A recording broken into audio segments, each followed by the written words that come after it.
യേശുവിൽ പ്രിയപ്പെട്ടവരെ, വെള്ളിയാഴ്ച യേശുവിനെ കല്ലറയിൽ സംസ്കരിച്ചതിന് ശേഷം എല്ലാവരും ഭവനങ്ങളിലേക്ക് മടങ്ങിപ്പോയെങ്കിലും മഗ്ദലന മറിയവും മറ്റേ മറിയവും ശവകുടീരത്തിന് അഭിമുഖമായി ഇരുന്നിരുന്നു എന്ന് വചനം പറയുന്നു.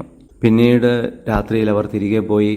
ഞായറാഴ്ച അതിരാവിലെ ആദ്യമായി കല്ലറയിൽ എത്തിയവരും മഗ്ദലന മറിയവും മറ്റേ മറിയവുമാണ്. അതുകൊണ്ട് തന്നെ അവർക്ക് യേശുവിൻ്റെ ഉത്ഥാനത്തിന് സാക്ഷ്യം വഹിക്കാൻ സാധിച്ചു.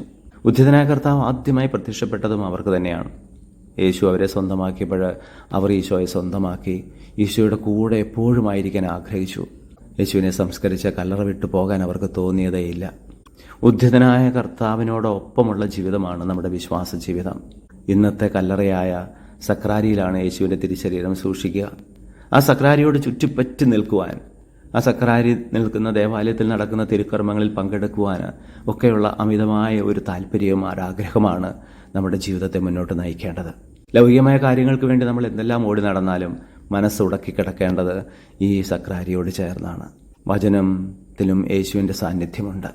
അങ്ങനെ സക്രാരിയോടും വചനത്തോടും ചേർത്ത് വെച്ച് ജീവിക്കുമ്പോൾ യഥാർത്ഥ സമാധാനം നമുക്ക് അനുഭവിക്കാൻ സാധിക്കുന്നു. ഉദ്ധിതനായ കർത്താവെ, ഞങ്ങൾ എവിടെയായിരുന്നാലും എന്തെല്ലാം ചെയ്താലും എപ്പോഴും അങ്ങയുടെ കൂടെ ആയിരിക്കുവാനുള്ള ആഗ്രഹത്തോടെ ജീവിക്കാനും അങ്ങയുടെ സമാധാനം അനുഭവിച്ചറിയുവാനും ഇടയാകണമേ, ഇപ്പോഴും എപ്പോഴും എന്നേക്കും. ആമേൻ.